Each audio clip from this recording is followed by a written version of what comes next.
There comes a moment in every parent's life when they realize they can't do it all alone. For Jonas, that moment arrived on an ordinary Tuesday morning when his body simply gave out. The 46-year-old single father collapsed on his kitchen floor, while his 7-year-old twins, Ezra and Lila, watched in terror. The children grabbed the phone and dialed for help, but in their panic, they called the wrong number. A stranger answered, a wealthy woman named Serena who had spent years avoiding the world. She could have hung up. She could have told them to call someone else, but she didn't. What happened next would change all their lives forever. Before we jump back in, tell us where you're tuning in from, and if this story touches you, make sure you're subscribed, because tomorrow I've saved something extra special for you. 3 months earlier, on a different Tuesday morning, Jonas stood in his small kitchen, watching the clock tick towards 7:15. The apartment felt too quiet for a moment, that brief pocket of peace before the storm. He savored it, knowing what was coming. "Daddy!" Lila's voice shattered the silence. "Ezra took my hairbrush." "Did not!" Ezra shouted back from the bathroom they shared. Jonas closed his eyes and took a breath. The worn linoleum beneath his work boots was cool, even through the thick soles. Those boots had seen 4 years of hard use. The leather creased and scuffed from climbing ladders, kneeling on concrete, trudging through apartment basements where pipes burst and water heaters failed. They were good boots. He'd resoled them twice rather than buy new ones. "Kids," he called, his voice steady but firm. "We've got 20 minutes before we need to leave. I need both of you dressed, teeth brushed, and at this table. Can we make that happen?" The squabbling continued. Jonas moved to the counter and resumed packing their lunches. Turkey sandwiches cut into triangles because Lila insisted triangles tasted better. Apple slices for Ezra, carrots for Lila. He'd learned their preferences through trial and error, through tears over the wrong snack and smiles over the right one. Small victories. His own breakfast sat untouched on the counter, instant oatmeal going cold in its bowl. He'd eat it in the truck on the way to work. Or maybe he wouldn't. His appetite had been thin lately, his stomach tight with the constant low-grade anxiety that came with raising 2 children alone, on a maintenance supervisor's salary. The apartment was small but clean. 2 bedrooms, 1 bathroom, a kitchen that opened to a living room barely large enough for a couch and television. The walls held crayon drawings taped at child height. Houses with smoking chimneys, stick figures holding hands, a lopsided dog that might have been a horse. Lila's artwork was bold and colorful. Ezra's was careful, each line deliberate. Jonas had tried to make it a home. The furniture was second-hand but sturdy. Curtains his late wife had sewn, still hung in the windows, faded now, but too precious to replace. A bookshelf held picture books and chapter books. The twins were just beginning to read independently. On the top shelf, out of reach, sat a framed wedding photo, Jonas and Claire on a beach, young and laughing, her hand on his chest, his arms around her waist. He looked at it sometimes when the kids were asleep, not often. It hurt too much. 4 years. 4 years since the accident that took her. A driver ran a red light at an intersection 3 blocks from their old apartment. Claire died before the ambulance arrived. The twins had been at daycare. They'd been 3 years old enough to remember their mother in fragments, her voice singing lullabies, her hands braiding Lila's hair, her laugh. But the memories were fading, becoming stories Jonas told rather than experiences they held. He was father and mother now. Cook, cleaner, homework helper, story reader, boo-boo kisser, monster chaser, provider. Some days he managed. Some days he merely survived. "Daddy, I can't find my shoes." Lila appeared in the kitchen doorway, 1 sock on, 1 sock off, her hair an uncombed tangle. "Where did you take them off yesterday?" "I don't remember." "Then let's go look together." Jonas set down the lunchboxes and followed his daughter to the small entryway. Her shoes were under the coat rack, exactly where she left them every day. "Here they are." "Oh!" Lila sat on the floor and began forcing her feet into the sneakers. She hadn't mastered tying yet, so Jonas knelt and did it for her, making the loops and pulling them tight. Ezra emerged from the bedroom, dressed but with his shirt buttoned wrong. Jonas fixed it without comment, straightened the collar. His son looked up at him with serious brown eyes, Claire's eyes.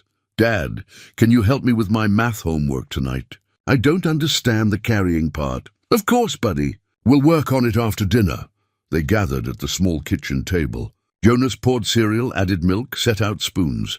The twins ate while he finished packing their backpacks, homework folders, library books, water bottles. His mind ran through the day's schedule.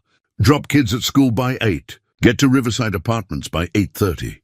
Fix the broken dryer in Unit 12. Check the furnace in the basement.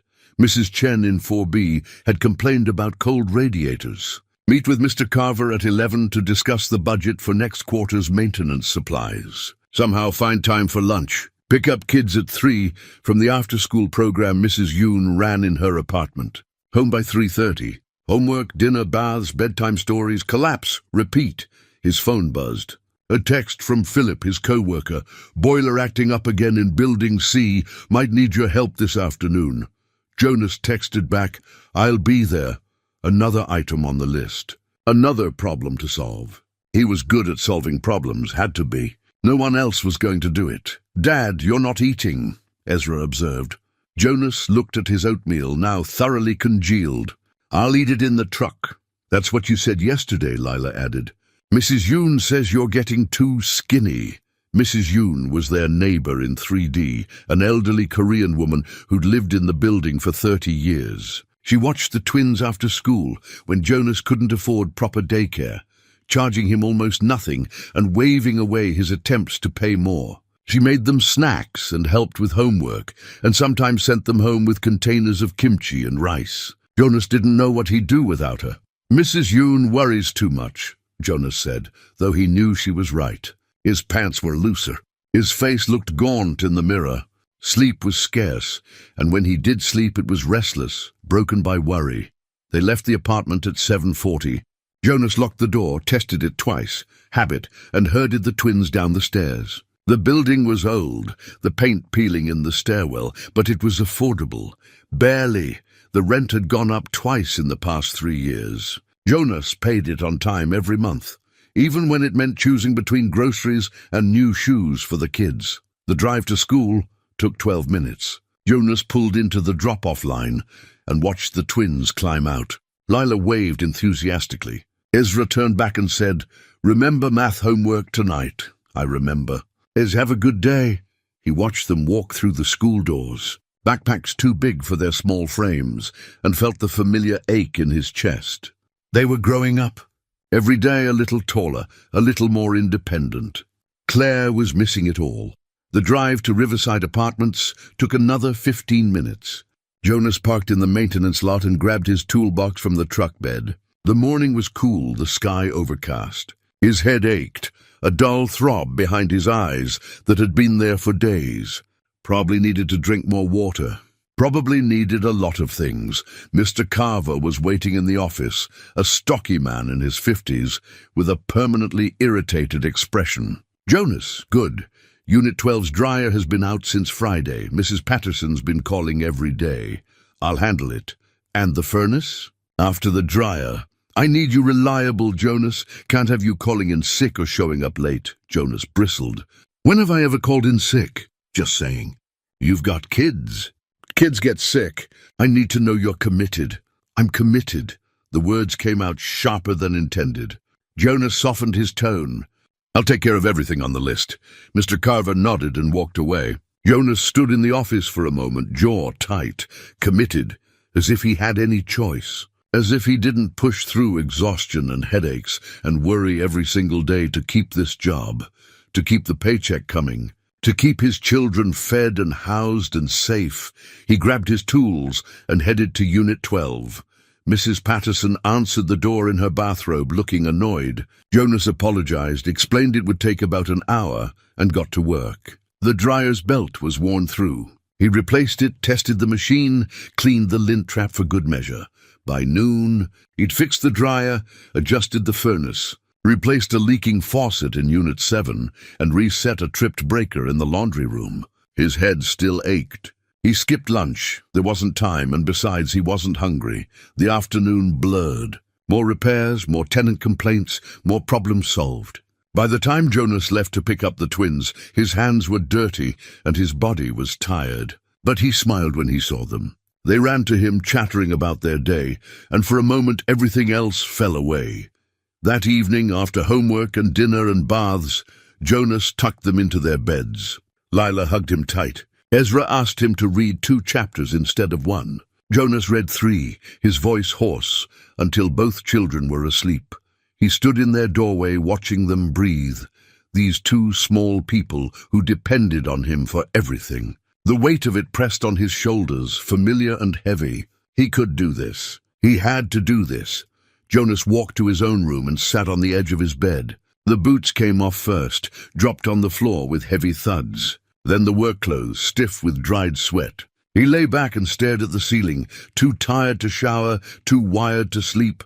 Tomorrow would be the same. And the day after that. An endless string of days, each one requiring more than he had to give, but somehow he kept giving. He closed his eyes and tried not to think about how tired he was, how alone, how scared that one day he'd break and there'd be no one to catch him. That day was coming sooner than he knew. The morning it happened started like any other, except Jonas woke with a headache that felt like someone had driven a spike through his skull. He sat up slowly, the room tilting slightly before steadying. The alarm clock read 6:15, 15 minutes before he needed to wake the twins. He stood, gripping the nightstand, until the dizziness passed. Probably just dehydration. He'd forgotten to drink water yesterday, forgotten to eat lunch. Again. In the bathroom, he splashed cold water on his face and stared at his reflection. The man looking back seemed older than 46. Grey threaded through his dark hair. Lines creased his forehead and bracketed his mouth. His eyes looked hollow. "You're fine," he told his reflection. "Just get through today." The twins were harder to wake than usual. Lila whined about being tired. Ezra moved slowly, rubbing his eyes. Jonas felt a flash of guilt. He'd kept them up too late last night, distracted by worry about the electric bill that was overdue. In the kitchen, he reached for the cereal box and knocked over a glass of water left on the counter from the night before. It shattered on the floor, shards scattering across the linoleum. Jonas stared at the mess, his vision blurring slightly. "It's okay, Daddy," Lila said from the doorway. "Accidents happen. I know, sweetheart. Just stay back. Don't come in here without shoes." He cleaned up the glass, cut his hand on a sharp piece, ran it under cold water while blood swirled down the drain. The cut wasn't deep, but it stung. He wrapped it in a paper towel and went back to making breakfast. The oatmeal burned. He'd turned the heat too high, distracted by the throbbing in his head. He scraped the pot clean and started over, but now they were running late. The twins ate quickly, sensing his stress. Jonas forgot to pack Ezra's homework folder. Realized it only after they were in the truck. "We have to go back," Ezra said, his voice small. "We don't have time. But Mrs. Brennan will be upset." Jonas closed his eyes, took a breath. "You're right. We'll go back." They returned to the apartment, grabbed the folder, left again. Now they were 15 minutes behind schedule. Jonas drove faster than he should have, his knuckles white on the steering wheel. The headache was worse, a pulsing pressure behind his eyes that made it hard to focus. At school, he watched the twins run inside, then sat in the truck for a moment. His hands were shaking. He pressed them against his thighs until they stilled. Work was chaos from the moment he arrived. A pipe had burst overnight in Building A, flooding 3 ground-floor units. Mr. Carver was furious, demanding to know why Jonas hadn't caught it during his rounds. Jonas explained he'd checked every unit yesterday. The pipe must have frozen overnight, when temperatures dropped unexpectedly. "Fix it," Mr. Carver snapped. "Today. I've got tenants threatening to break their leases." Jonas spent the morning in the flooded basement, water soaking through his boots, his head pounding with every movement. The cold made his fingers stiff. He worked methodically, shutting off water, assessing damage, calling the restoration company. By noon, his chest felt tight, and his vision kept going grey at the edges. He should eat something. He knew that. But there was too much to do. Philip found him in the basement around 2 o'clock. "Man, you look terrible." "I'm fine." "You're not fine. You're grey." "When did you eat last?" Jonas couldn't remember. "Yesterday? The day before?" "I'll grab something after I finish here." "You need to take a break." "Can't. Mr. Carver wants this done today." Philip shook his head but didn't argue. He helped Jonas finish the immediate repairs, then left to handle a maintenance request in Building C. Jonas stood alone in the dim basement, listening to water drip from damaged ceiling tiles. His heart was beating too fast, or maybe too slow. He couldn't tell. At 3 o'clock he climbed the stairs from the basement and called Mrs. Yoon. His voice sounded strange to his own ears, distant and thin. "Jonas, are you all right?" "I'm fine. Just running late. Can you pick up the twins from school?" "Of course. But you sound unwell. Just tired." "I'll be home by 6. He ended the call and sat in his truck, head resting against the steering wheel. Just needed a minute. Just needed to catch his breath. Somehow he drove home. The route was automatic, muscle memory guiding him through turns he'd made 1,000 times. When he pulled into the apartment parking lot, he couldn't remember the drive. His hands were trembling again. Inside the apartment, he heard the twins in the living room with Mrs. Yoon. Their voices sounded far away, muffled like he was underwater. He went to the kitchen and started pulling out pots for dinner. Spaghetti. Easy. He could manage spaghetti. The pot felt impossibly heavy. He filled it with water, set it on the stove, turned on the burner. The twins came into the kitchen talking about their day. Lila showed him a drawing. Ezra asked about math homework. Jonas nodded, tried to respond, but the words wouldn't come properly. "Daddy, your hand is bleeding," Lila said. Jonas looked down. The paper towel had come loose. Blood dripped onto the counter. He stared at it, confused. When had that happened? "I cut it this morning," he said. The words felt thick. On glass, Mrs. Yoon appeared, her face creased with concern. "Jonas, sit down. You don't look well. I'm fine. Just need to cook dinner." He reached for the pot on the stove. The room tilted. He gripped the counter, trying to steady himself, but his legs wouldn't hold. The floor rushed up to meet him, or maybe he fell toward it. Either way, the linoleum was suddenly against his cheek, cold and hard, and he couldn't get up. He heard Lila scream, heard Ezra crying, heard Mrs. Yoon's voice, urgent, telling the children to stay back. "Jonas, can you hear me?" He could hear, but he couldn't answer. His body wouldn't respond. The kitchen ceiling swam above him, fluorescent light too bright, hurting his eyes. He wanted to tell them he was okay, that he just needed a minute, but his tongue wouldn't form the words. Then smaller voices, closer. Ezra's face appeared above him, tear-streaked and terrified. "Daddy! Daddy, wake up!" Lila was crying, a high, keening sound that cut through the fog in Jonas's brain. He tried to reach for her, to comfort her, but his arm wouldn't move. "We need to call someone." Ezra said, "Mrs. Yoon, where's the phone?" "I'll call," Mrs. Yoon said, her voice shaking. "Stay with your father." But Ezra was already moving, his small legs carrying him to the counter where Jonas's phone lay. Lila followed, both children desperate to do something, anything, to help their father. Jonas watched through dimming vision as Ezra grabbed the phone with trembling hands. The boy's fingers fumbled over the screen, tears making it hard to see. He pressed numbers, wrong numbers, any numbers. Pure panic overriding the emergency training they'd learned at school. The phone dialed. Someone answered. And Jonas's last coherent thought before darkness took him was a prayer that whoever his son had called would help, would come, would save his children from seeing their father die on the kitchen floor, just like their mother had died 4 years ago. He didn't hear Ezra's voice, small and breaking, begging the stranger on the phone to please help them.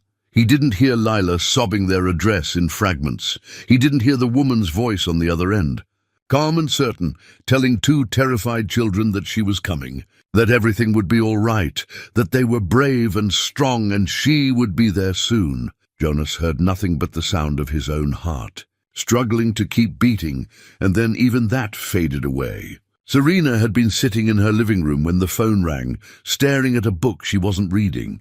The townhouse around her was beautiful and empty, high ceilings, tasteful furniture, windows that let in abundant light. Everything perfect, everything lonely. She almost didn't answer. Unknown number, probably a sales call, but something made her pick up. "Hello?" The sound that came through was pure terror, a child's voice, high and desperate. Please help." Our daddy fell down and he won't wake up." Serena sat up straight, heart suddenly pounding. "Sweetheart, take a breath. Tell me what happened." "He fell on the kitchen floor." A girl's voice, young, maybe 7 or 8. "He won't open his eyes." "Is he breathing?" A pause, muffled voices. Then a boy, "I think so.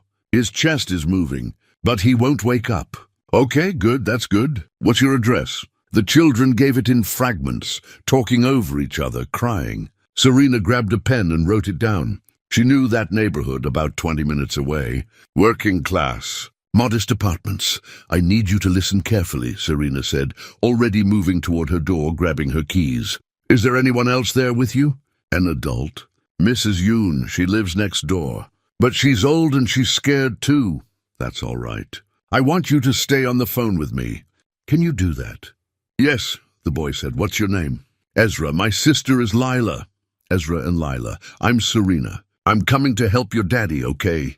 I'm getting in my car right now." She pulled out of her driveway, phone on speaker. 5 years. 5 years since she'd driven anywhere with purpose, since she'd let herself care about anything beyond the walls of her home. 5 years since the accident that took her sister and niece and left her with guilt too heavy to carry but impossible to put down. "Is he still breathing?" she asked. "Yes," Ezra confirmed. "But he looks really sick. I'm going to have you call 911 when we hang up. But I'm also coming, all right? I'll be there soon." "Please hurry," Lila sobbed. Serena pressed harder on the accelerator. The city passed in a blur, a quiet suburb giving way to busier streets, then to the older neighborhood where Jonas lived.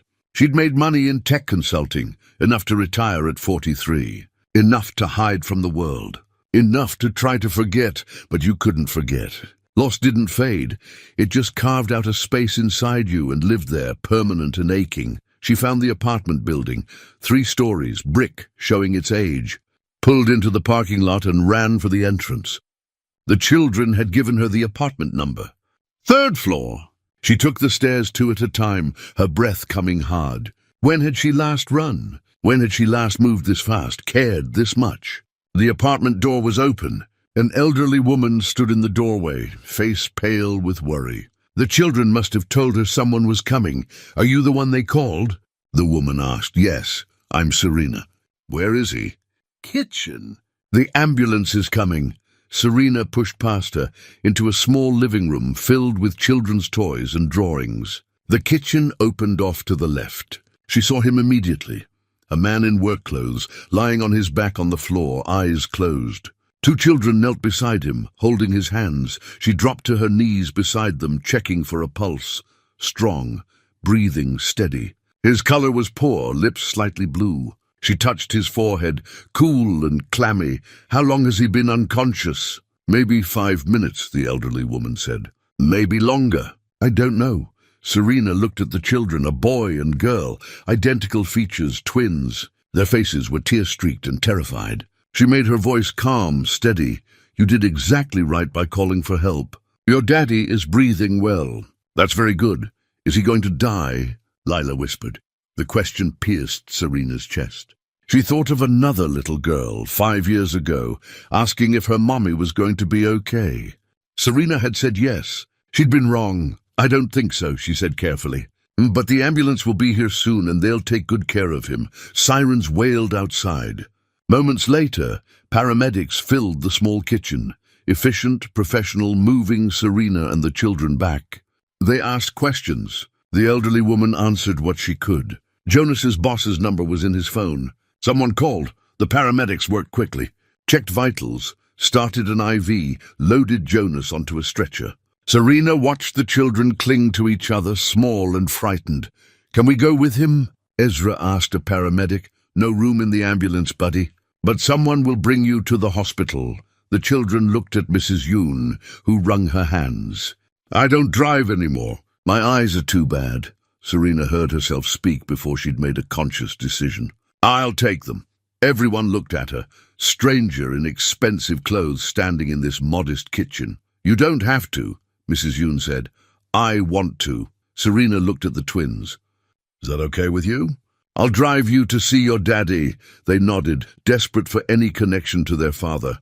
The paramedics left with Jonas. Mrs. Yoon helped the children find shoes and jackets. Serena stood in the kitchen, looking at the evidence of a life barely held together. Bills stacked on the counter, a calendar covered in crossed-off days, worn boots by the door. In her car, the twins sat in the back seat, holding hands. Serena adjusted the rearview mirror to see them. "Does your daddy have any other family?" "Someone we should call?" "No," Ezra said quietly. "It's just us. Our mom died when we were little." Serena's hands tightened on the wheel. A single father, 2 young children, no support system. She knew something about loss, about struggling alone. At the hospital, they navigated the emergency room chaos. Jonas was being examined, no visitors yet. Serena sat with the twins in the waiting room, one child on either side of her. They were quiet now, shock setting in. "Are you hungry?" she asked. They shook their heads. "Thirsty?" Lila nodded. Serena got them water from a fountain, helped Lila hold the cup with trembling hands. An hour passed. Then another. Mrs. Yoon arrived, having gotten a ride from a neighbor. She sat with them, patting the children's hands, murmuring reassurances. Finally, a doctor appeared. "Family of Jonas Westfield?" They all stood. The doctor looked at the group. Elderly woman, well-dressed stranger, 2 children. "I'm a family friend," Serena said. It wasn't quite a lie. "Not anymore. He's stable. Severe dehydration, exhaustion, dangerously low blood sugar. His body essentially shut down from stress and malnutrition. We're keeping him overnight for observation and IV fluids. Can we see him?" Ezra asked. "Soon. He's being moved to a room now." Relief flooded through Serena. The children sagged against Mrs. Yoon, crying now that the worst fear had passed.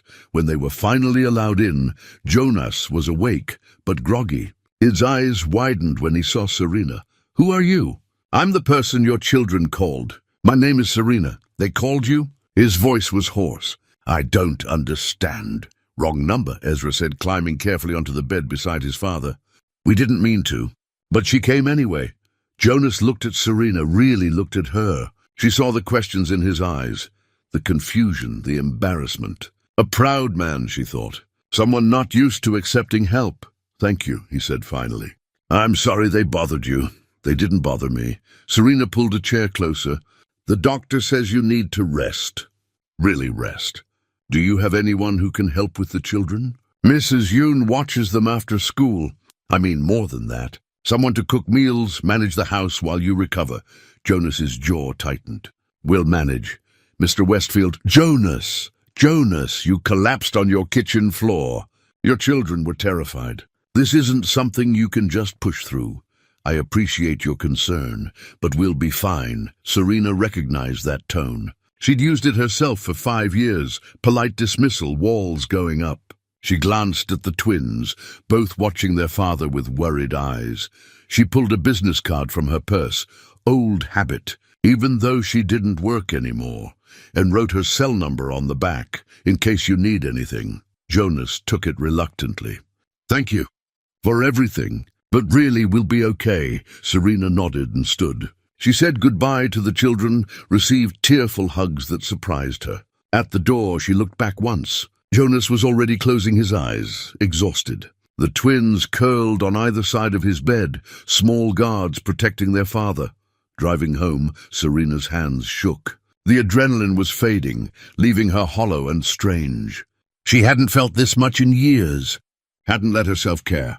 It was terrifying. It was also the first time since the accident that she'd felt alive. Jonas came home from the hospital the next afternoon with a stack of discharge papers and instructions he couldn't afford to follow. Rest for 2 weeks, eat regular nutritious meals, reduce stress, follow up with a primary care physician. He had 3 days of sick leave saved. After that, he'd have to return to work or risk losing his job. Serena had offered to drive them home, but Jonas declined. Mrs. Yoon's neighbor gave them a ride instead. Jonas couldn't bear more charity from a stranger, no matter how kind she'd been. The apartment looked exactly as they'd left it, evidence of chaos frozen in time. The pot still sat on the stove. His blood had dried on the counter where he'd cut his hand. The twins stood in the doorway, hesitant to enter. "It's okay," Jonas said, though his legs felt unsteady. "Let's clean up and get things back to normal." but nothing felt normal.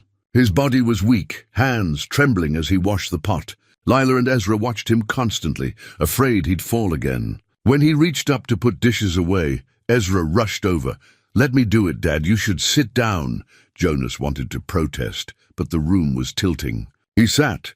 That night he tried to make dinner and had to stop halfway through, dizzy and nauseous. They ate cereal instead. The twins didn't complain, but their worried faces said everything. The next day was worse. Jonas attempted to do laundry and made it down one flight of stairs before his vision grayed. He sat on the steps, breathing hard, waiting for strength that wouldn't come. Mrs. Yoon found him there. "Jonas, you need help." "I'm fine." "You're not fine. You're stubborn." She sat beside him, her small frame solid and determined. "That woman, Serena, she left her number, yes?" "I'm not calling her." "Why not?" "Because I don't take handouts." Mrs. Yoon made a sound of exasperation. "It's not a handout. It's accepting help when you need it." "There's a difference." Jonas shook his head. He'd made it 4 years on his own. He could make it through this. But by the 3rd day, with the twins asking if he was okay every 5 minutes and his own body betraying him at every turn, Jonas felt the weight crushing him. He couldn't go back to work like this. He couldn't take care of his children. He couldn't do anything. That evening, after the twins were in bed, he sat at the kitchen table with Serena's card in his hand. His pride warred with his desperation. Pride was losing. He typed out a text, deleted it, tried again. "This is Jonas. If your offer to help is still open, I could use some assistance for a few days." He hit send before he could reconsider. The response came within minutes. "Of course. I'll come by tomorrow morning. What time works?" They arranged for 9 o'clock. Jonas lay awake that night, already regretting it. Serena arrived exactly on time, carrying 2 grocery bags. Jonas opened the door, feeling exposed in his sweatpants and old t-shirt. She was dressed casually but expensively, clothes that probably cost more than his monthly rent. "Good morning," she said. "I brought some basics. Hope that's okay." "You didn't have to do that. I wanted to." She stepped inside and Jonas caught the scent of her perfume, subtle, sophisticated. "Where should I put these?" In the kitchen she unpacked groceries while Jonas watched, feeling useless. Fresh vegetables, fruit, bread, chicken, pasta. Real food, not the budget staples he usually bought. "How much do I owe you?" he asked. "Nothing." "Consider it a thank you for letting me help." "That doesn't make sense." She paused, holding a container of strawberries. "I know, but I'd like to do this anyway. Can you accept that?" Jonas didn't know how to respond. The twins appeared, drawn by the sound of voices. Their faces lit up when they saw Serena. "You came back." Lila ran to her. "I did. I thought I could help your dad for a few days, while he gets better." Ezra looked at his father. "Is that okay?" Jonas nodded, throat tight. "It's okay." Over the following days, a rhythm developed. Serena arrived each morning after Jonas got the twins ready for school. She'd clean up breakfast dishes, do laundry, prepare meals for later. She moved through his home with quiet efficiency, never making him feel diminished by her help. She taught Lila how to tie her shoes properly, patiently demonstrating the loops until Lila could do it herself. She sat with Ezra at the kitchen table, helping him with math homework, breaking down the concepts Jonas had always struggled to explain. Jonas watched from the couch, where doctor's orders kept him resting. He saw how gentle she was with the children, how she listened when they talked, asked questions about their day. She wasn't trying to replace their mother. She was simply being present in a way no one had been since Claire died. One afternoon, while the twins played in their room, Jonas found himself talking to Serena as she folded laundry. "Why are you doing this?" he asked. "Really?" She was quiet for a moment, smoothing a small shirt. "I had a sister and a niece. They died 5 years ago." Jonas sat up straighter. "I'm sorry. Car accident. I was driving." Her hands stilled. "It wasn't my fault, legally anyway. Deer in the road. I swerved, but they died and I lived. And I've been trying to figure out how to live with that ever since. That's why you answered the phone when my kids called." "Partly. But also because I wanted to. Because for 5 years I've been hiding, and I'm tired of it. Your children reminded me that life keeps moving, even when you want it to stop." Jonas understood that better than she knew. After my wife died, I felt like I died too. Like I was just going through motions, keeping the kids alive but not really living. I'm still not sure I know how. Maybe we can figure it out together. The words hung between them. An offer, a possibility. Jonas felt something shift in his chest. A loosening of the tight bands that had held him together for so long. That evening, Ezra showed Serena a drawing he'd made at school. It showed their family, 3 stick figures. But off to the side, in careful crayon, was a 4th figure. "Who's that?" Serena asked gently. "You," Ezra said simply. "You're part of our family now." Jonas saw Serena's eyes fill with tears. She looked at him, questioning. He nodded. "Thank you," she whispered to Ezra. "That's the nicest thing anyone's ever said to me." After she left that night, Jonas sat with the drawing. His children had drawn the truth he'd been afraid to acknowledge. They needed more than he could give alone. And maybe, just maybe, accepting that wasn't weakness. Maybe it was the first step toward actually living again. 2 weeks passed.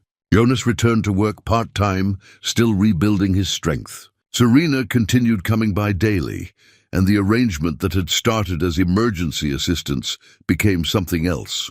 A routine, a rhythm, almost a partnership.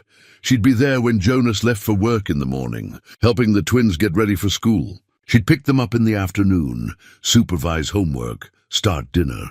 By the time Jonas came home, exhausted but no longer collapsing, there'd be a meal ready and 2 children who'd been cared for. He tried to pay her. She refused. He tried to cook on weekends so she could rest. She showed up anyway, insisting she enjoyed the company. "I have nothing else to do," she said one Saturday morning, chopping vegetables while Jonas protested. "Let me have this." At work, the pressure was mounting. Mr. Carver wanted him back full-time. Philip, who'd been covering extra shifts, was growing resentful, making pointed comments about people who couldn't pull their weight. "I'm doing my best," Jonas said after Philip made another remark. "Your best isn't enough. Some of us don't have rich friends to bail us out." Jonas bit back a response. Philip didn't understand. No one did. At home one evening, while Serena helped Lila with a school project, Jonas found himself looking through the kitchen drawer where he kept important papers. Beneath the bills and report cards, he found his wife's old recipe box. Wooden, carved with flowers, filled with index cards in Claire's handwriting. He pulled out a card at random. Chocolate chip cookies. Claire's grandmother's recipe. She'd made them every Sunday, the apartment filling with the smell of butter and sugar. The twins had been too young to remember, but Jonas did. He remembered everything. His hands trembled holding the card. 4 years, and grief could still ambush him like this. Jonas, he turned. Serena stood in the doorway, concern on her face. "Sorry," he said, his voice rough. "Just found something of my wife's." She came closer, saw the recipe box. "May I?" He nodded. She sat beside him at the table and looked through the cards. Each one a piece of Claire preserved in ink and paper. "She was the heart of everything," Jonas said. "I'm just trying to keep her memory alive for the kids. But some days I wonder if I'm holding on too tight. If I'm supposed to be moving forward, but I don't know how." "There's no supposed to," Serena said quietly. "Grief doesn't have a timeline. I learned that the hard way. When did your sister die?" 5 years ago last month. She was my only family. Her daughter, my niece, was 6 years old." Serena's voice caught. "We were driving back from dinner. It was dark. The deer came out of nowhere. I swerved and lost control. The car rolled 3 times. God, Serena, I walked away with bruises." "They didn't walk away at all." She looked at her hands. "For months, people told me it wasn't my fault. The police report said so. But fault isn't the same as responsibility. I was driving. They were in my car. They trusted me to keep them safe. You can't think like that, can't I? Don't you feel the same way about your kids? Like if you fail them, if you can't provide everything they need, you're betraying your wife's memory."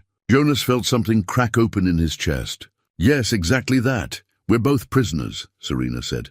"You're trapped by the fear of not being enough. I'm trapped by guilt for surviving. But maybe we can help each other escape."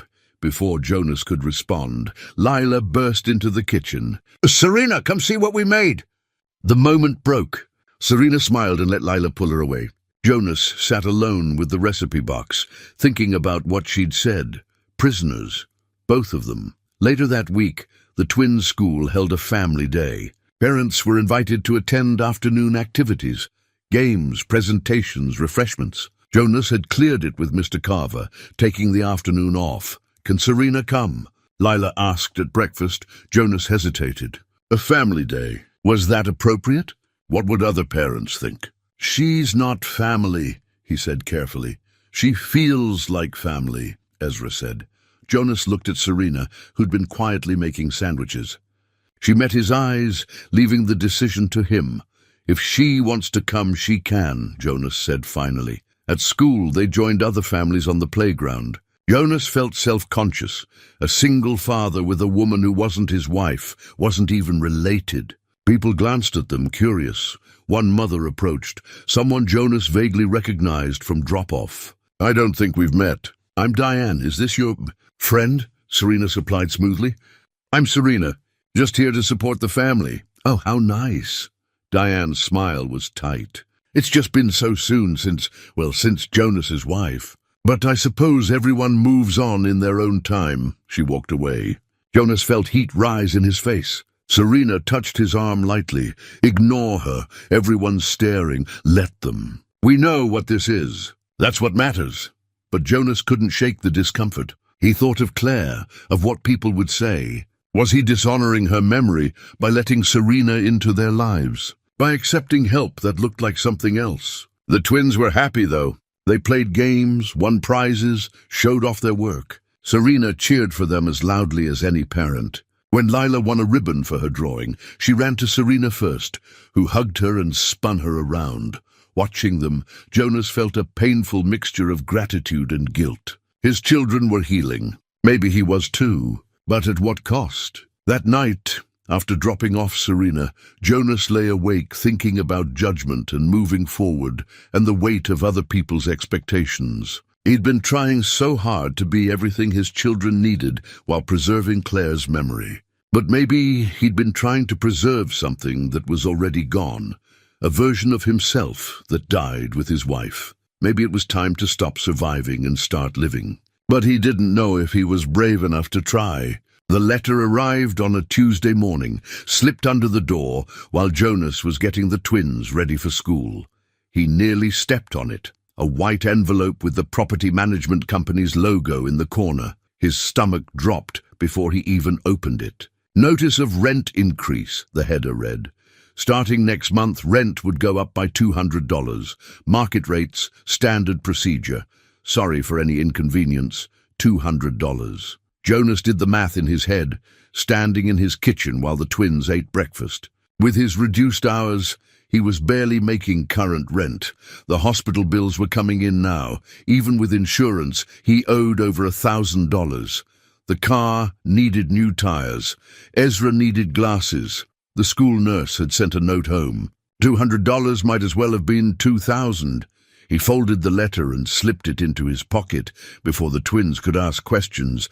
All day at work, it pressed against his chest like an accusation. That evening, he pulled out the envelope he kept hidden in the kitchen drawer, his emergency fund. $340. That was it. That was all that stood between his family and disaster. Serena noticed his distraction while they prepared dinner together. The twins were in the living room playing. "You've been quiet today," she said, stirring pasta sauce. "Just tired, Jonas." She turned to face him. "I've been coming here for 3 weeks. I can tell when something's wrong." He wanted to brush it off, but the weight was too heavy. He pulled out the letter and handed it to her. Serena read it, her expression darkening. "When does it take effect?" "Next month. I can't afford it, not with the hospital bills and everything else. What will you do?" "I don't know. Find a cheaper place maybe, but moving costs money too. First month, last month, security deposit." He laughed bitterly. "I can't afford to stay and I can't afford to leave.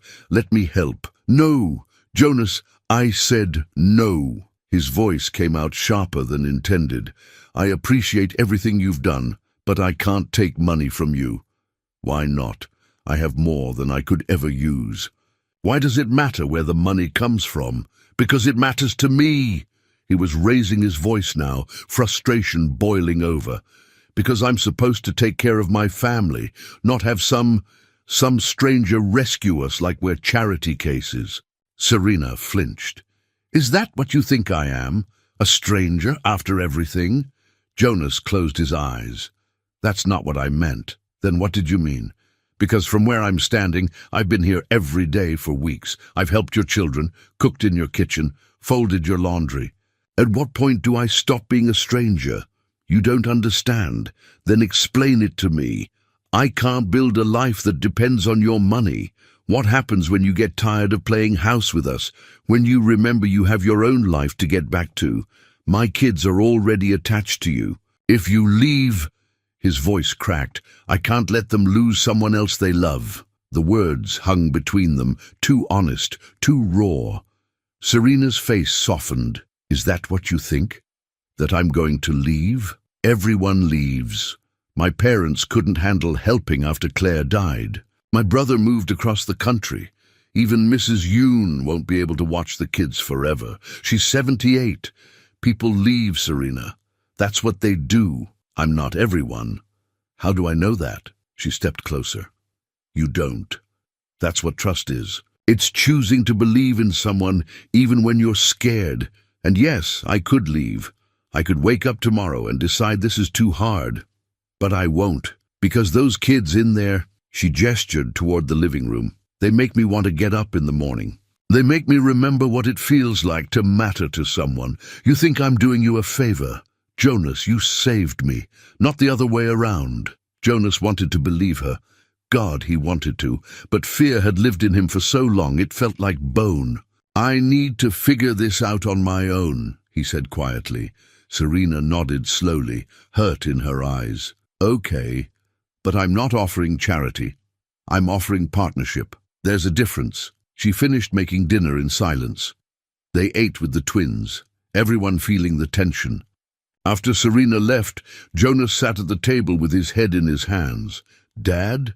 Ezra stood in the doorway. Why are you sad? Just worried about some grown-up stuff, buddy. Is it about money? Jonas looked at his son. Too perceptive, too young to carry these worries. Yeah. Is that why you and Serena were fighting? We weren't fighting, just disagreeing. She helps us because she wants to, Ezra said. Not because she has to. Mrs. Yoon told me that. She said Serena is lonely and we make her happy. So it's not just her helping us. We help her too, out of the mouths of children. Jonas pulled Ezra onto his lap, holding him close. When did you get so smart? I've always been smart. You just don't always listen. That night, after the twins were asleep, Jonas sat with his phone, Serena's number on the screen. He typed and deleted 3 different messages before finally settling on, I'm sorry, can we talk tomorrow? Her response came quickly. Of course, I'm sorry too. Jonas looked at the rent increase notice on the counter. He still didn't have a solution. But maybe he didn't have to find one alone. Maybe asking for help wasn't weakness. Maybe it was the bravest thing he could do. Jonas went to the library on Saturday morning.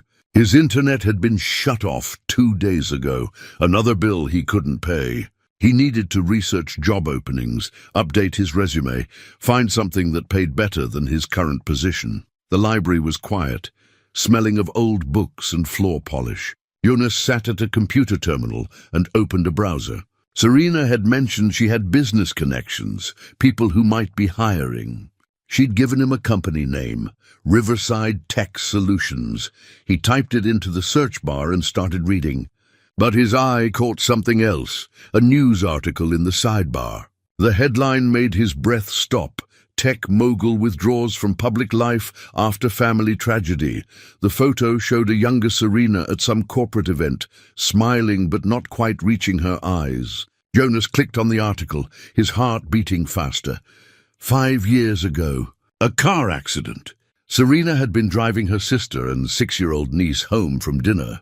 A deer darted into the road. Serena swerved, lost control. The car rolled. Her sister and niece died at the scene. Serena survived with minor injuries, but that wasn't all. Jonas kept reading, his stomach sinking. Serena had founded a tech consulting firm in her 20s, built it into a multi-million-dollar company, sold it 3 years ago for a sum that made Jonas dizzy just reading the numbers. She'd donated most of it to children's charities after the accident, specifically programs for kids who'd lost parents. There were more articles, stories about the media frenzy after the accident, speculation about whether she'd been at fault, even though the police report cleared her, photos of her leaving court, hiding her face, opinion pieces about wealthy people avoiding consequences. The last article was from 4 years ago. Former CEO Serena Whitmore disappears from public eye.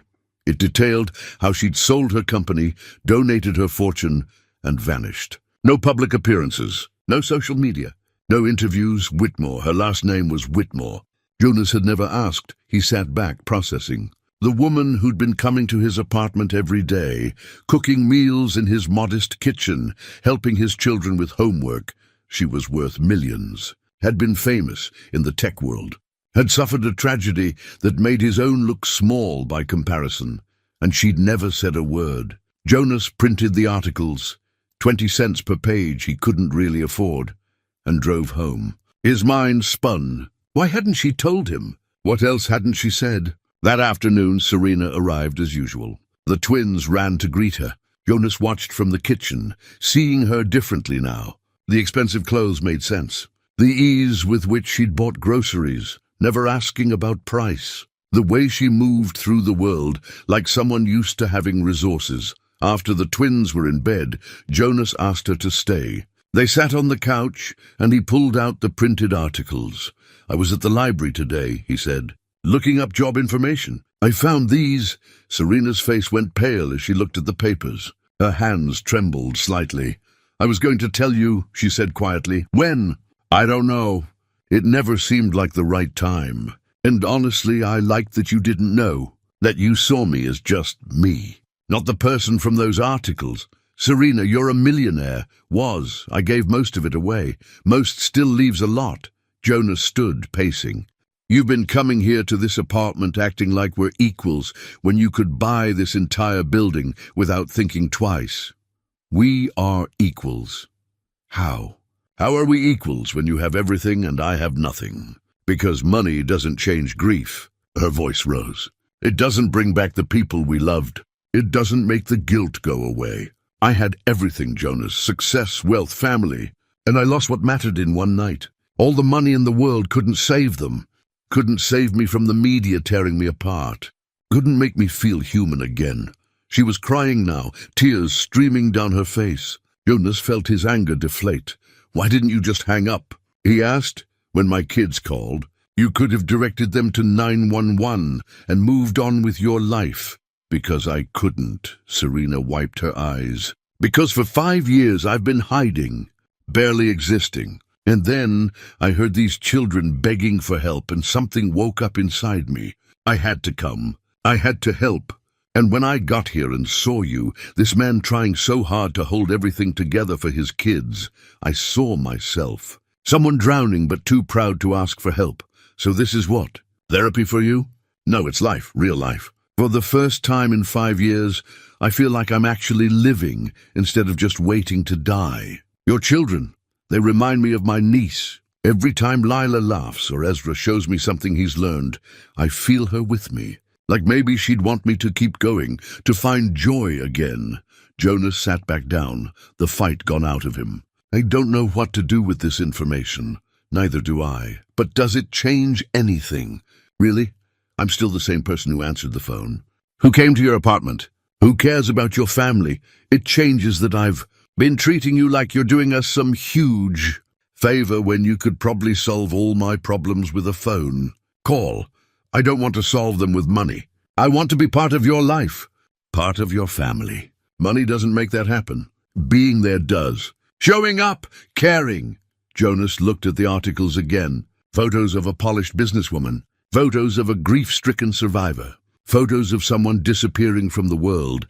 And then he looked at the woman in front of him, hair pulled back, wearing jeans and a sweater. Eyes red from crying, real human, broken in some of the same ways he was. You're right, he said finally. It doesn't change anything. You're still the person who came when we needed help, who's been here every day since. The money doesn't matter. It matters a little, Serena said, because I want to help with the rent, with the bills. Not because I pity you, but because I can and you need it. Please let me. I don't know if I can accept that. Then think of it as an investment in your future, in the kids' future. Let me help you get stable so you can thrive, not just survive. Jonas was quiet for a long moment. Then okay, but not as charity, as a loan. I'll pay you back, if you insist. I do. They sat in silence, both processing. Finally, Serena spoke again. Are we okay? Jonas thought about it, about trust and pride and fear, about two broken people finding each other by accident. Yeah, he said, we're okay. And surprisingly, he meant it. The job offer came 2 weeks later, on a morning when Jonas had almost stopped hoping. He'd sent out applications to places Serena recommended, companies where her name still carried weight, even though she'd been gone from the business world for years. Facilities director at Morrison Corporate Center. The salary was almost double what he made now. Full benefits, retirement contributions, stable hours. There was just one problem: occasional overnight travel required, the letter stated. Approximately once per month for regional facilities meetings. Jonas sat in his truck outside the apartment building, staring at the paper. This was everything he needed, everything his family needed. Financial stability, a future. But how could he travel when he had 2 7-year-olds who needed him every single day? Mrs. Yoon couldn't handle overnight care. She could barely manage the after-school hours. He had no other family, no other options except one. That evening, while Serena helped the twins with a school project, Jonas told her about the offer. That's wonderful, she said, genuine excitement in her voice. You should accept. I can't. Why not? He explained about the travel requirement. Serena's expression shifted from excitement to understanding to something else, determination. I'll stay with them, she said simply. Serena, I'm already here almost every day. Staying overnight once a month isn't that different. It's completely different. That's asking too much. You're not asking. I'm offering. She looked at the twins, bent over their poster board, tongues sticking out in concentration. I want to do this, Jonas. Let me. Jonas felt panic rising in his chest. What happens when you get tired of us? When you realize this is too much responsibility? You'll leave and the kids will be devastated. They already love you. If you go, I'm not going anywhere. You don't know that. Nobody knows that. Then what do you want from me? Serena's voice rose slightly. A contract? A guarantee? Life doesn't work that way. You lost your wife. I lost my sister. We both know that nothing is certain. But that doesn't mean we stop living. Stop trusting. I can't risk my children's hearts. They're already at risk. That's what love means. But pushing people away to avoid loss, that's not protecting them. That's teaching them to be afraid. Jonas stood up, agitated. You don't understand what it's like. When Claire died, I had to tell 2 3-year-olds that Mommy wasn't coming home. I had to watch them cry themselves to sleep for months. I won't put them through that again. So what's your plan? Turn down the job? Keep struggling? Never let anyone get close enough to help because they might leave someday. If that's what it takes to keep them safe, yes. The twins had stopped working, watching the adults with worried faces. You're not fighting because of us, are you? Leela asked, her voice small. Jonas felt shame wash over him. No, sweetie. We're discussing something important. Serena knelt beside the children. Your dad got offered a really good job, but sometimes he'd have to travel for work. I told him I could stay with you when that happens, but he's worried about asking me to do that. Ezra looked at his father. Why? Serena's here all the time anyway. Because it's a lot to ask, Jonas said. But she wants to, Lila pointed out with a child's simple logic. Why can't grown-ups just say yes when people want to help? From the mouths of children. Again. After the twins went to bed, Jonas found Serena on the couch, looking at her phone. I'm sorry, he said, for yelling, for being difficult. You're scared. I understand that. It's more than scared. When Claire died, I thought I'd die too. The only thing that kept me going was those kids needing me. If I let myself need you, If I let them need you and you leave. I lost everyone I loved in one night, Serena said quietly. My sister was my best friend. Her daughter was like my own child. After they died, I wanted to die too. I withdrew from everything and everyone because it hurt too much to be around people. Around life, she looked at him, eyes bright with tears. But then your children called me, and I came here. And for the first time in 5 years, I felt something other than pain. I felt needed, wanted, like I mattered. This isn't obligation for me, Jonas. This is healing. You're not asking me to sacrifice. You're giving me a reason to live again. Jonas felt something break open in his chest. All this time, he'd thought he was the one drowning while Serena was the rescue boat. But she'd been drowning too. They'd been saving each other. The job starts in 3 weeks, he said. First travel is scheduled for week 4. Then we have time to prepare. To make sure the kids are comfortable with the arrangement. You're really sure about this? I've never been more sure of anything. Jonas made the call Monday morning, accepted the position, gave his notice at Riverside Apartments. Mr. Carver was annoyed, but not surprised. Philip looked relieved. Finally, the unstable single father would be gone. The next 2 weeks were a blur of transition. Jonas trained his replacement, bought new work clothes with money Serena loaned him, went through orientation at Morrison. The twins adjusted to the idea of their father traveling, especially when Serena promised special activities, movie nights, baking projects, trips to the park. His first day at the new job, Jonas felt like an imposter in his dress shirt and slacks. But the work was familiar, facilities management just on a larger scale. His boss was professional and respectful. His co-workers were friendly. By the end of the first week, Jonas felt something he hadn't felt in years. Hope. The first overnight trip approached. Jonas packed his bag 3 times, anxiety making him second-guess everything. What if something happened while he was gone? What if the twins needed him and he wasn't there? The night before he left, he sat both children down. I'll only be gone 1 night, he said. Serena will be here with you.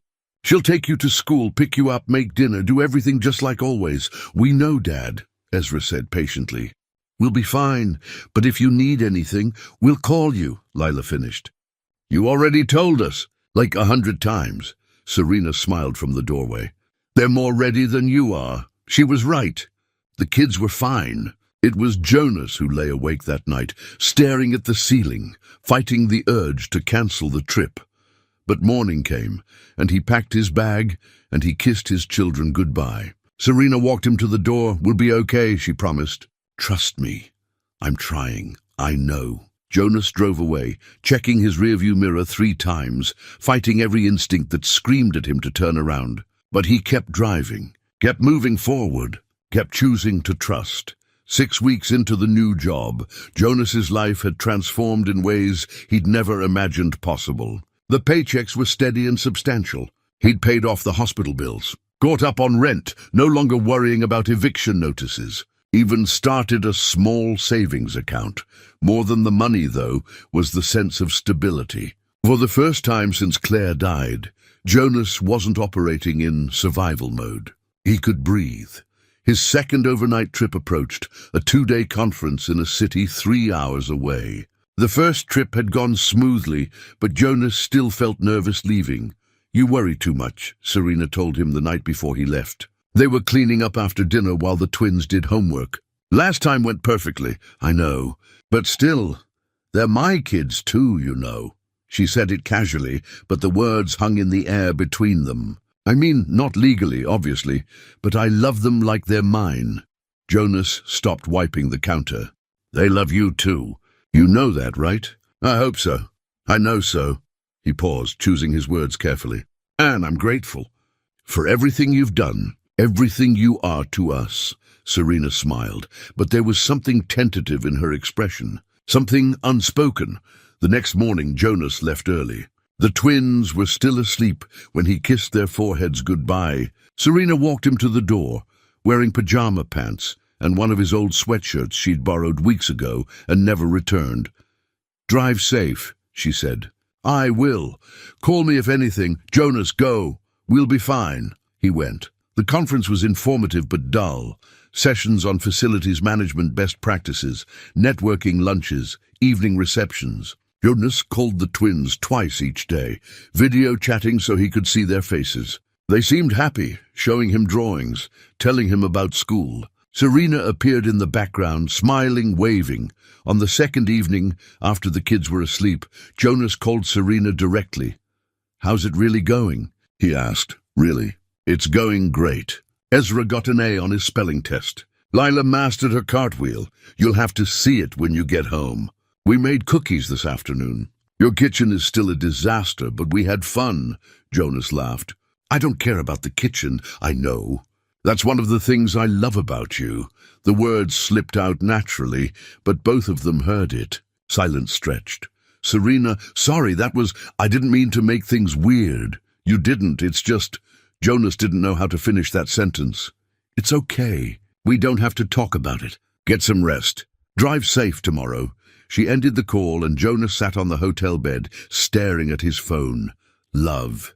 She'd said love. And the truth was, he felt it too, had been feeling it for weeks but couldn't bring himself to name it. How did you move forward when moving forward felt like betrayal? He drove home the next afternoon, arriving just as Serena was picking up the twins from school. They ran to him in the parking lot, throwing their arms around him. "Daddy! You're back! I missed you guys so much. We missed you too, but we had the best time with Serena." At home, the apartment smelled like cookies and something else. Fabric softener, he realized. Serena had done laundry. The kitchen was clean despite her warning. Fresh flowers sat on the table, something she'd started doing weeks ago, brightening up the space. That evening, after the twins were asleep, Jonas found a small gift on the kitchen counter, a wrapped box with a note, "Welcome home." Inside was a simple picture frame. The photo was new. Serena must have taken it during his trip. The twins were at the park, mid-laugh, golden afternoon light making them glow. Beautiful, perfect. Serena emerged from the bathroom, having just tucked Lila back into bed after a bathroom trip. "You didn't have to get me anything," Jonas said, holding up the frame. "I wanted to. You worked so hard for them. Thought you'd like to have that moment captured. It's perfect." "Thank you." They stood in the small kitchen, suddenly aware of the quiet, the intimacy of the hour. Jonas set down the frame carefully. "Serena, about what you said on the phone, you don't have to address it. I understand if it's too soon. If you can't, it's not that." Jonas took a breath. "I care about you. More than I should, maybe. More than I thought I could after Claire. But I don't know how to do this. How to let myself feel something for someone else when part of me still feels married. I don't want to replace her. I could never replace her, I know. But the kids, they're starting to see you as a mother figure. And if this becomes something more and it doesn't work out..." "Jonas," Serena stepped closer. "I know you're scared. I'm scared too. But we've already built something here. Whether we call it friendship or partnership or family, it's real. The feelings are already there. Naming them doesn't change the risk. It just makes us honest. And if honest means admitting I'm falling in love with you..." The words were out before he could stop them. Serena's eyes widened, filled with tears. "Then I'd say I'm falling in love with you too." Jonas closed the distance between them, cupping her face in his hands. "I don't want to mess this up. Neither do I. But I'm tired of being afraid. Me too." He kissed her. Gentle, tentative, full of everything they'd both been too scared to say. When they pulled apart, Serena was crying. Happy tears. Jonas asked. Very happy tears. They stood in the kitchen holding each other, and Jonas felt something he hadn't felt in 4 years. Peace. Not the absence of pain, but the presence of hope. The sense that maybe, just maybe, life could be good again. "Stay tonight," he said. "Not on the couch. Stay with me. Are you sure?" "I'm sure." Later, lying in bed with Serena beside him, Jonas looked at the ceiling and thought about Claire. He would always love her, always miss her, but she was gone, and he was still here, still alive, still capable of feeling joy. Maybe it was okay to have both, to honor the past while building a future. "Thank you," he whispered into the darkness. "For what?" Serena asked, half asleep. "For answering the phone. She squeezed his hand. Best wrong number I ever got. Jonas smiled and closed his eyes, finally at peace. Thanksgiving arrived with the kind of crisp autumn weather that made everything feel possible. Jonas had never been much for holidays after Claire died. They were just painful reminders of what he'd lost. But this year felt different. Can Serena come for Thanksgiving? Lila asked at breakfast 2 weeks before the holiday. Jonas looked at Serena, who'd been staying over more frequently, her toothbrush now permanent in the bathroom, her clothes mixing with his in the closet. Would you want to? He asked. I'd love to. If you're sure. I'm sure. The truth was, Jonas couldn't imagine the day without her anymore. She'd become woven into the fabric of their daily lives so completely that her absence would leave visible holes. They planned the meal together. Turkey, stuffing, mashed potatoes, green beans. Leela insisted on making pumpkin pie. Ezra wanted to help with the rolls. Jonas handled the turkey, following a recipe he found online, determined to get it right. The week before Thanksgiving, Jonas did something he hadn't done in months. He went shopping for something other than necessities. With his first real savings, he bought Serena a gift. Nothing extravagant but meaningful. A simple gold bracelet, delicate and elegant. The jeweler engraved the inside. Thank you for answering. Thanksgiving morning arrived clear and cold. Jonas woke early, Serena still sleeping beside him. He watched her for a moment, marveling at how natural this felt. How right. In the kitchen, he started the turkey while the twins slept. Serena joined him an hour later, wrapping her arms around him from behind. Happy Thanksgiving, she murmured. Happy Thanksgiving. They worked side by side, comfortable in their rhythm. The twins woke and immediately wanted to help. Lila mixed pie, filling with intense concentration. Ezra shaped dough into lopsided rolls. The kitchen filled with warmth and the smell of butter and cinnamon. By afternoon, the table was set. Mismatched plates Jonas had collected over the years, but it looked beautiful. Leela had made place cards, drawing little turkeys on each one. Serena's card read Aunt Serena in crayon letters. Jonas saw Serena's eyes fill with tears when she noticed it. Is this okay? Lila asked anxiously. You're like our aunt. Is that okay to say? Serena knelt and hugged her. It's more than okay. It's perfect. They gathered around the table, food steaming in serving dishes. Jonas looked at his small family, his children, healthy and happy. Serena, who'd become so much more than he ever imagined. His heart felt full in a way it hadn't in years. Before we eat, Jonas said, I think we should go around and say what we're thankful for. Ezra, you want to start? Ezra nodded seriously. I'm thankful that Daddy's healthy now, and that Serena is here. And for math, because I finally understand carrying. Everyone laughed. Lila went next. I'm thankful for my family, and my teacher, and that we have enough food now, and Daddy doesn't look so tired all the time. Jonas's throat tightened. Had his children really noticed? Had they been carrying that worry? Serena went next, her voice thick with emotion. I'm thankful for a phone call that changed my life. For 2 brave children who asked a stranger for help. For a man who taught me that accepting help doesn't make you weak, it makes you wise. For learning that family isn't just blood, it's who shows up, who stays. She looked at Jonas, and he saw everything in her eyes. Love, gratitude, hope. His turn. Jonas took a breath. I'm thankful for all of you, for second chances, for learning that I don't have to do everything alone. That asking for help isn't failure, it's trust.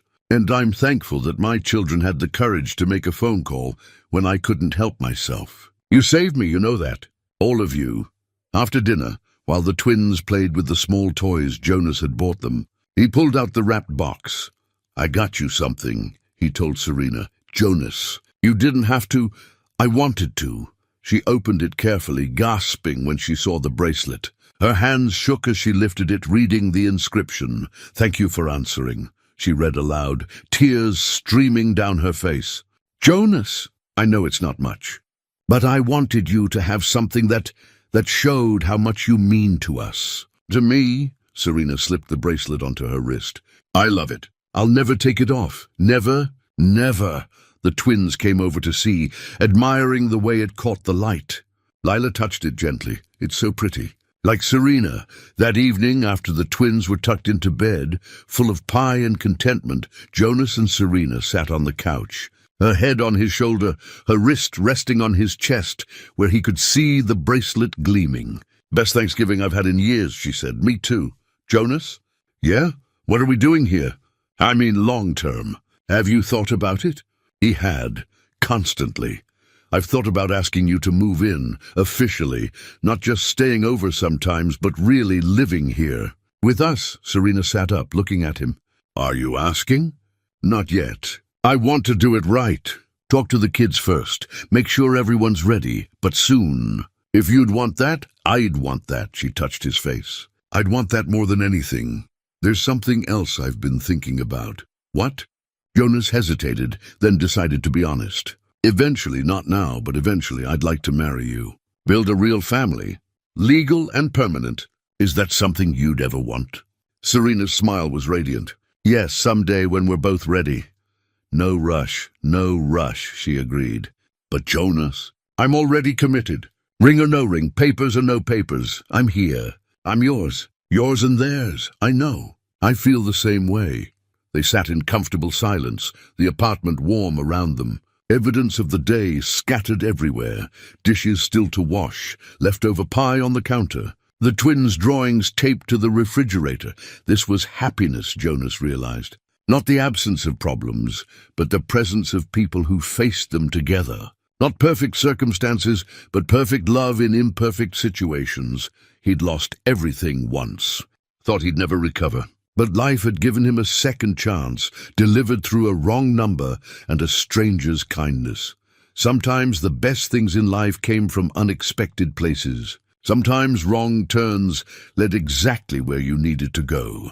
3 months later, on a Saturday morning in February, Jonas woke to the sound of laughter from the kitchen. He lay still for a moment, savoring the sound, his children's voices mixed with Serena's, all of them happy.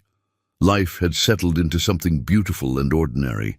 Serena had officially moved in 6 weeks ago, bringing her furniture, her books, her presents into every corner of the apartment. The twins now had their own rooms.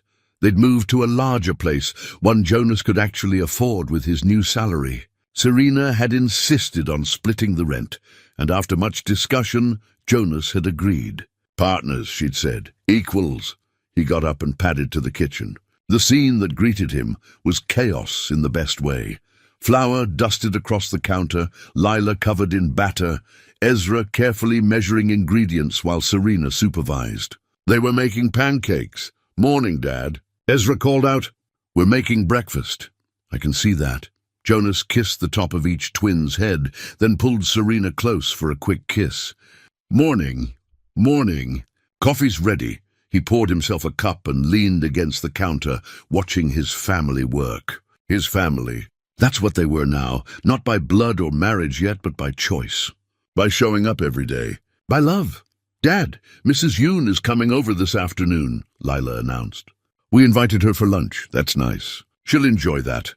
Mrs. Yoon had been delighted by the changes in their lives. She'd watched Serena integrate into the family with quiet approval, occasionally bringing them Korean food, and nodding knowingly when she saw them together. "You found each other," she'd told Jonas once. "That's how it works sometimes. Life takes away, but if you stay open, it gives back too." After breakfast, pancakes that were slightly burned but eaten with enthusiasm, Jonas found himself looking at a photo on the wall. They'd taken it on Thanksgiving, all 4 of them crowded together, smiling. It was the first family photo they'd had since Claire died. Serena appeared beside him. "What are you thinking about?" "How different everything is from a year ago." "Good different?" "The best different." He turned to face her. "Do you remember the day the kids called you?" "Every detail. I was lying on that kitchen floor thinking I was going to die, thinking my children would be alone. I was so scared. But you didn't die. No, because 2 scared kids dialed the wrong number. Because you answered instead of hanging up. Because you chose to help strangers." Serena touched the bracelet on her wrist. She really did wear it every day. "Best decision I ever made. Why did you come, really? You could have just called 911 for us." I've asked myself that 100 times. I think I was drowning too, in grief and isolation and guilt. And when I heard those children crying for help, something woke up in me. Some part that wanted to live again. You didn't just need saving that day, Jonas, so did I. He pulled her close. We saved each other. Yes, we did. That afternoon, Mrs. Yoon arrived with containers of food, despite their protests that she didn't need to bring anything. They ate lunch together. 6 people now, because Mrs. Yoon had brought her grandson who was visiting from college. The apartment felt full and alive in a way Jonas had never thought possible. After everyone left, Jonas helped Serena clean up while the twins played in their rooms. She was washing dishes when he wrapped his arms around her waist. "Move in with me," he said. She laughed. "I already live here." "No, I mean officially, permanently. I want to wake up next to you every morning. I want you to be here for every school play and sick day and ordinary Tuesday. I want to build a life with you, a real one." Serena turned in his arms, soap suds on her hands. "Are you proposing?" "Not yet. That's coming. But first I needed to say this, to make sure you know what you're signing up for. It's not going to be easy. The kids will have bad days. Money will be tight sometimes. I'll probably drive you crazy with my worrying, Jonas, and I'll never stop missing Claire. She'll always be part of our story, Jonas." Serena put her soapy hand over his mouth. "I know all of that. I see you, all of you. The worry and the love and the grief. And I choose it. I choose you. I choose this family. Every complicated, beautiful piece of it." He kissed her palm. "Then yes, officially move in with me. Be part of this family. Be with us always. I already said yes to that 3 months ago. But I'll say it again. Yes. 1,000 times yes." That evening, after the twins were asleep, Jonas stood in his bedroom doorway watching Serena unpack the last of her boxes.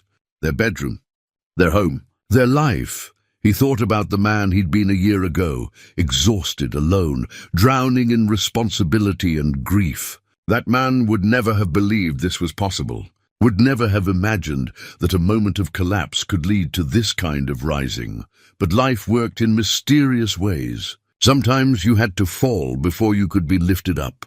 Sometimes you had to break before you could heal. Sometimes wrong numbers were exactly right.